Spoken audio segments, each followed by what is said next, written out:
வணக்கம். புதன்கிழமை 4வது பதிவு. முதல் பதிவு 2வது பதிவுலாம் ரொம்ப நல்லாவே ஓடிக்கிட்டுருக்கு. எதிர்பார்த்ததை விட பல மடங்கு அதிகமாக பார்த்துருக்கிறீர்கள். சரி, இப்போ நம்ம இன்றைக்கி போவோம். இன்னும் கொஞ்சம் ஓகே சொல்லுங்கள். இப்போது நம்மளாக தோணுமா இல்லை யாராவது நம்ம படித்தாங்களா அப்படின்னு ஒரு கேள்வி வந்துட்டு இருக்குது. அதை பற்றி என்ன சொல்கிறீங்க? ஓகே,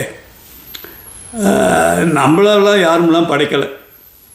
நம்ம படிக்கலை, நம்மளாம் படிச்சுக்கிறோம்ல, நாம வந்து உருவாகி வந்துட்டுருக்கோம். பட் இந்த நம்மளை யாரும் படைக்கலைங்கிறதுக்கு ஒரு உதாரணம். ஒரு தடவை இது உண்மையிலே நடந்தது.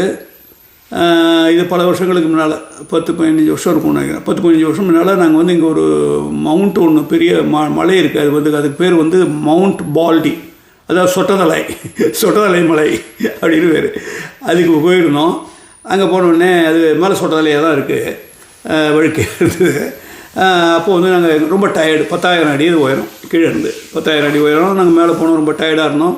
நாங்கள் எல்லாமே படுத்திருந்தாங்க, 30-35 பேர் இருந்தோம், எல்லாமே படுத்திருந்தாங்க. அதில் ஒருத்தன் என்னமோ பக்கத்தில் உட்காந்து மாதிரி இவன் மட்டும் என்ன நடந்துக்கிட்டு இருக்கான் அப்படின்னு நினச்சி நான் கண்டுக்க பண்ணேன். அவன் ஏதோ சொன்னான், நான் கண்டுக்கல. அவன் திருப்பி சார் அப்படின்னு கிட்டக்க சொன்னான்.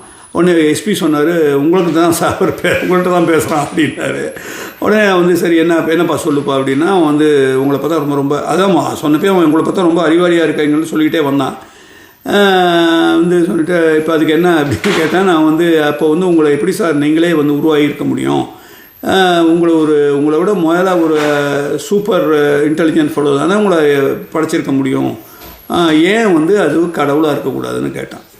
நல்லா வேலை இங்கே நல்லா இருந்துட்டு நான் அப்படி பார்த்துட்டே நீ சொல்கிறத நான் கம்ப்ளீட்டாக ஒத்துக்கிறேன். ஆனால் கடவுள்லாம் நான் ஒத்துக்கலை. நான் என்ன சொல்கிறேன்னா, நீ நான் ஒன்றுன்னா 2வது பர்சன் தான் என்ன படிச்சிருக்க முடியும். அதே போல் 3வது பர்சன் 2வது படிச்சிருக்க முடியும், 4வது பர்சன் 3வது படிச்சிருக்க முடியும். கரெக்டாக இது போய்கிட்டே இருக்கும். அதில் கடைசி ஆள் தான் கடவுள். என்ன படித்தவன் கடவுள் இல்லை. ஓகே, அதை ஒன்று நோட் பண்ணிக்க. ஸோ நீ இப்படி கூட்டிக்கிட்டே போய்ப்பார். கடவுள் வந்தார்னா என்ன, அந்த நம்பரில் கடவுள்னு ஒரு நம்பர் வந்ததுன்னா தென் நீ சொன்னது நன்மை, இல்லைன்னா நான் சொல்கிறது தான் உண்மை. இதெல்லாம் கிடையாது. நான்லாம் என்னையே என் அறிவாளியே இன்டெலிஜென்ட் என்ன நான் நானாகவே படுத்திக்கிட்டேன். ஓகேவா அப்படின்னு அனுப்பிட்டான், ஓடிட்டான்.